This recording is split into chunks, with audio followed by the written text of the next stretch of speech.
সাকিব আল হাসান যদি কোনো একটা পাপ করে থাকে ওইটার ও অলরেডি রেজাল্ট দিবে বা পরবর্তীতে দিবে। আমার এখানে বলার মতো কিছু নাই। প্রিসাইজলি ও নিউট্রাল থাকা এটা ভুল, বিকজ এটা বিপ্লবের মতো কন্ডিশন। এখানে এক্সটার্নালি ইন্টারনালি যেটাই হোক আমরা এখানে পার্টিসিপেট করছি। ও বাংলাদেশের অত্যন্ত ইনফ্লুয়েন্সিয়াল একজন মানুষ, ওর পার্টিসিপেশন নেসেসারি ছিল, ও করে নাই। এখানে আমার মাথা ব্যথার কোনো কারণ নেই। ও করলে কি না করলে কি, আমি তো করছি আমার জায়গা থেকে। I had the control, I did. আমি 100 মানুষের ইনফ্লুয়েন্সও করছি আমি আন্দোলন করার জন্য। Precisely I did my part. Shakib Al Hasan কী করলো এতে আমার মাথা ব্যথা নেই। এখন ও সরকারের অংশ ছিল, ও যদি কোনো দুর্নীতি করে বা ও যদি কোনো ক্রাইমের হয়, definitely it should be discussed.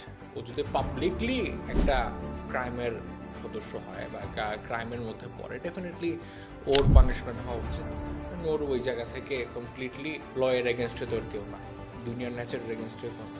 So ওই জায়গাও বিবেচনা